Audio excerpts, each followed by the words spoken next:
앞장에서 우리는 많은 잘못을 저질렀지만 하나님의 말씀을 듣고 회개하고 겸비하여 용서받은 아합의 모습을 봤습니다. 그런데 오늘 안타깝게도 그 겸비한 마음이 오래가지 못했습니다. 그 이유가 바로 천적과도 같은 아람과의 전쟁 때문입니다. 이 전쟁을 통해 아합에게 하나님의 심판이 임하게 됩니다. 아합은 이 전쟁을 통해 자신의 생애를 마감하는 최후의 전쟁이 될 줄은 꿈에도 생각하지 못했을 것입니다. 오늘 본문은 아합 왕이 어떻게 망하게 되는지에 대해서 알려주고 있습니다. 아합 왕이 망하게 된 결정적인 이유는 교만 때문입니다. 교만한 아합 왕은 하나님의 말을 듣지 않았습니다. 앞에서 살펴보았듯이 20장을 보면 오늘 본문에 등장하는 아람과의 전쟁을 원인을 제공한 사람이 바로 아합 왕입니다. 아합이 3년 전에 하나님께서 막강한 아람 군대를 2번이나 물리쳐 주시고 아람 왕 벤하닷을 죽여서 화근을 없앨 기회를 주셨음에도 아합은 하나님의 말씀을 듣지 않고 불순종하고 벤하닷의 달콤한 제의에 속아서 벤하닷 왕을 놓아주고 말았습니다. 그 결과 하나님의 말을 듣지 않고 아는 그 결과를 통하여서 오늘 이 전쟁이 일어나게 된 계기가 됩니다. 이 교만한 아합 왕이 본문을 통하여서 어떻게 철저하게 망하게 되었는지에 대하여서 세 가지로 간단하게 살펴보고자 합니다. 아합 왕이 망하게 된 첫 번째 이유는 사람을 의지했습니다. 우리가 읽었던 본문 1절에서 4절까지 내용을 보시면 하나님에 관한 내용은 하나도 등장하지 아니하고 오직 아합 왕은 유다 왕 여호사밧 왕만 바라보고 있었습니다. 여호사밧 왕만 함께 한다면 아람 군대를 물리칠 수 있다라고 그렇게 생각했다라는 것입니다. 사랑하는 성도 여러분, 우리는 사람을 바라보면 반드시 망하게 되어 있습니다. 우리는 하나님을 바라보아야 합니다. 그래서 우리는 항상 위의 것, 위에 계신 하나님을 바라보아야 될 줄로 믿습니다. 창세기 12장에 보면요, 아브라함 이야기가 등장합니다. 많은 학자들이 그 아브라함 이야기가 등장할 때에 의견이 분분합니다. 왜 갈대아 우르에서 잘 살고 있는 아브라함을 하나님께서 왜 불러내었을까? 거기서 새로운 민족을 시작하시면 되는데 왜 가나안 땅까지 그 먼 길까지 아브라함을 고생하면서 불러내었을까? 그렇게 많은 학자들이 의견이 있습니다. 그 중에 하나가 갈대아 우르, 아브라함의 아버지가 우상을 만드는 사람이었다라는 이야기가 있고, 그래서 그 갈대아 우르는 우상 천지였다. 그래서 아브라함이 그 믿음의 조상이 되어야 될 그 아브라함이 그 우상 숭배하는 땅에서 하나님께서 빨리 이렇게 그 구출해 내어야 됐다. 이런 학자들의 의견이 있습니다. 그런데요, 성도 여러분, 이러한 의견에는 좀 설득력이 떨어집니다. 그 이유가 무엇이냐면 인류가 타락하고 인류가 시작된 이래 타락한 이후에는 단 한순간도 그 어디에도 우상이 없었던 곳이 없습니다. 가나안 땅에도 그 시대에 아브라함이 도착했을 때 벌써 우상이 있었다라는 것이죠. 그러면 그 땅에서 하나님께서 왜 아브라함을 불러내었겠습니까? 그것은 우리가 문맥을 살펴보면 알 수 있는데요, 11장에 보면은 바벨탑 사건이 등장합니다. 바벨탑 사건의 핵심이 무엇입니까? 그것은 인간이 하나님과 같이 높아지고자 했습니다. 하나님과 같이 되고자 했다라는 것이죠. 그래서 하나님께서 그 바벨탑을 무너뜨린 것입니다. 그 바벨탑을 무너뜨리고 하나님께서 이제 새롭게 시작하는데, 새롭게 시작하는 아브라함, 너는 본토, 친척, 아비 집을 떠나라는 것입니다. 그게 무엇입니까? 너의 모든 기득권을 다 내려놓으라는 것입니다. 그 당시에 본토와 친척과 아비 집을 떠난다라는 것은 목숨을 내어놓는 것입니다. 그래서 하나님께서는 이전에 너희 조상들이 섬겼던, 너희 조상들이 의지했던 바벨탑, 그런 것들을 이제 다 내려놓고 너는 지금 너가 의지하는 것, 친척, 본토, 아비집 다 내려놓고 오직 하나님만 바라보고 따라오라는 것입니다. 그렇게 할 때에 믿음의 조상이 되었다는 것이죠. 사랑하는 성도 여러분, 여러분들은 오늘 이 새벽에 여러분들이 의지하는 것이 무엇입니까? 여러분들이 의지하는 것 하나님이 다 내려놓기를 원합니다. 그것이 사람이든 그것이 여러분들이 의지하는 무엇이든지 간에 그것을 다 내려놓고 하나님은 하나님 한 분만 바라보기를 원한다라는 것이죠. 그러나 아하방은 하나님을 바라보지 않았습니다. 아하방은 사람만 바라보았고 여호사밧 왕만 나와 함께하고 나와 도와준다면 아람 군대를 칠 수 있다라고 이렇게 생각했다라는 것이죠. 오늘 이 새벽에 여러분들이 의지하는 모든 것들을 내려놓고 하나님 한 분만 바라보는 모든 성도님들 되시기를 소원합니다. 두 번째로 아하방이 망하게 된 결정적인 이유는 무엇입니까? 아하방은 바로 하나님께 물어보지 않았습니다. 4절 말씀해 보시면요, 제가 한번 읽어드리겠습니다.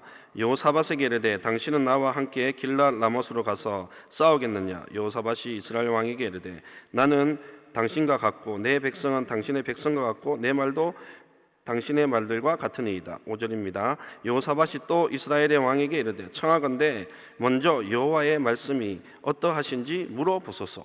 그나마 이제 여호사밧 왕은 아하방보다 낫습니다. 아하방이 좋습니다. 뭐 치는 것은 좋은데 혹시 하나님 앞에 물어봤습니까? 그러니까 아하방은 하나님 앞에 물어보지 않았다라는 것이죠. 사랑하는 성도 여러분, 우리는 인생을 살아가면서 작든 크든 하나님 앞에 모든 것들을 물어보고 하나님 앞에 기도해야 될 줄로 믿습니다. 외국 항공사 잡지에 이런 내용이 있었습니다. 운명의 178초라는 제목으로 이런 내용이 실렸습니다. 20명의 경험이 아주 많은 조종사들을 대상으로 모의 비행 시뮬레이션을 이렇게 시킨 적이 있었습니다.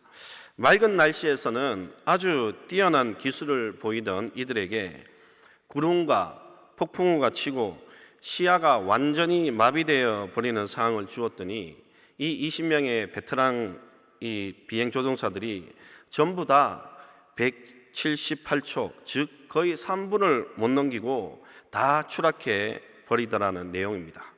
이유를 알아봤더니 시야가 안 보이고 힘든 비상 상황에서는 항상 계기판의 고도와 방향을 주시해야 되는데 이들은 비행 경험이 많아가지고 아주 베테랑이라 이거죠. 자기들은. 그러니까 육감을 오히려 더 의지하고 계기판을 불신했던 것입니다. 이처럼 사랑하는 성도 여러분, 우리가 인생을 살아가면서 결정적인 순간 앞에 결정적인 그러한 결정들을 앞에서 우리가 하나님께 물어보지 아니하고 지금까지 내가 해왔던 나의 경험과 나의 육감을 의지하는 경우가 많이 있습니다. 사랑하는 성도 여러분, 여러분들은 살아가면서 나의 경험과 육감을 내려놓고 하나님 앞에만 물어보시는 성도님들 되시기를 간절히 소원합니다. 하나님만 의지하시는 성도님들 되시기를 다시 한번 축복합니다. 그리고 세 번째로요, 마지막으로 아하방이 망하게 된 세 번째 이유는 본인에게 달콤한 말을 하는 선지자의 말을 들었습니다. 시드기야의 말을 들었다라는 것이죠. 사랑하는 성도 여러분, 저는 이 부분을 통해서 강단에서 선포되는 말씀을 가려서 들어라 이렇게 말하고 싶지 않습니다. 이단이 아닌 이상은 강단에서는 모든 목사님들은 최선을 다하여서 하나님의 말씀을 전하고 있습니다. 그런데 문제는 무엇이냐면 성도 여러분들이 들으시면서 달콤한 것만 들으려고 한다는 것이죠. 나에게 필요한 말씀만 들으려고 합니다. 내가 원하는 말씀만 들으려고 한다는 것이죠.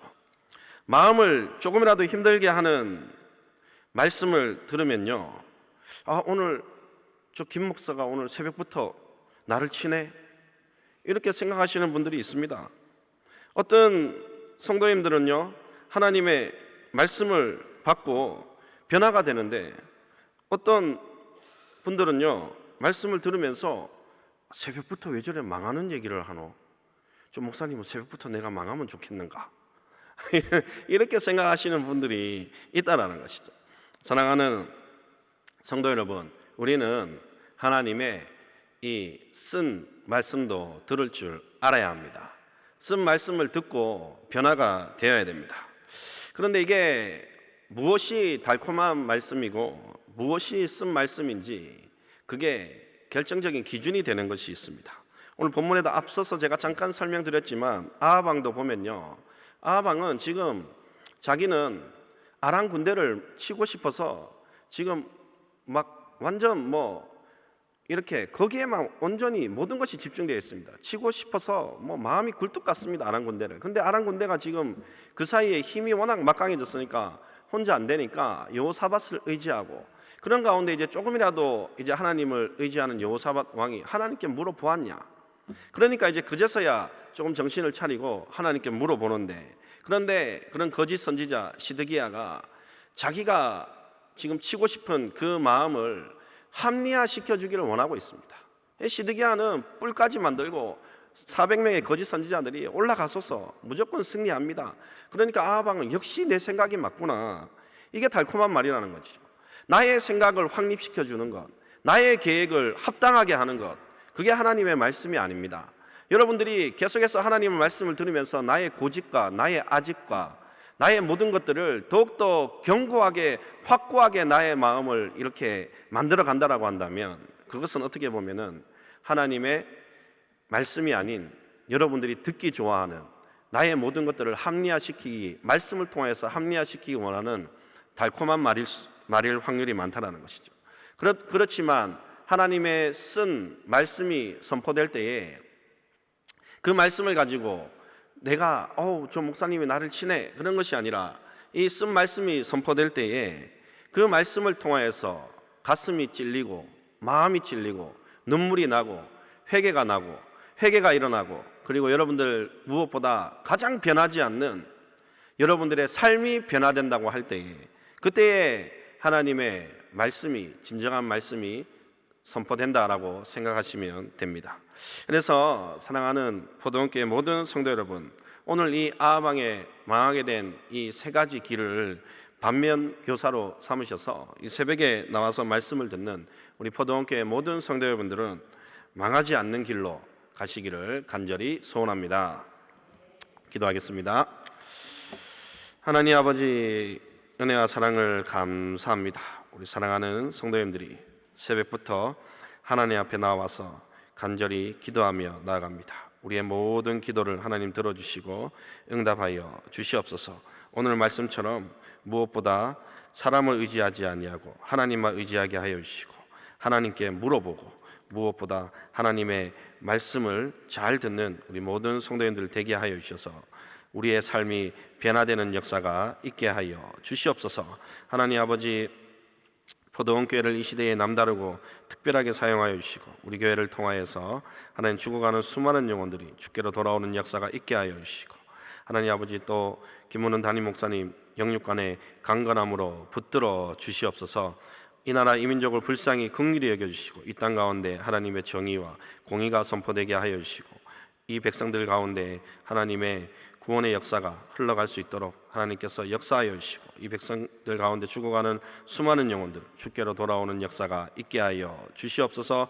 하나님 아버지, 오늘도 이 새벽에 우리 사랑하는 성도님들이 귀한 예물을 올려드립니다. 하나님, 이 예물이 쓰이는 곳곳마다 하나님 영광이 나타나게 하여 주시고 우리 담임 목사님께서 항상 성도님들을 위해서 기도하듯이 우리 성도님들은 한평생 살아가면서 물질 때문에 눈물을 흘리고 물질 때문에 가슴치고 물질 때문에 시험 드는 일 생기지 않도록 영광의 풍성한 하나님께서 항상 좋은 것들로 가득가득 채워 주시옵소서. 오늘 하루도 말씀으로 승리하며 나아가는 우리 모든 성도님들 되게 하여 주시고, 특별히 우리 포도원 성도님들 가운데 지금도 병마와 싸우며 또 지금도 질병 때문에 힘들어하고 아파하는 성도님들 이 시간 가운데 하나님께서 치유하여 주시고 고쳐주시고 싸매주시고 회복시켜 주시옵소서. 감사를 드리며 이 모든 것 예수님 이름으로 간절히 기도합니다. 아멘.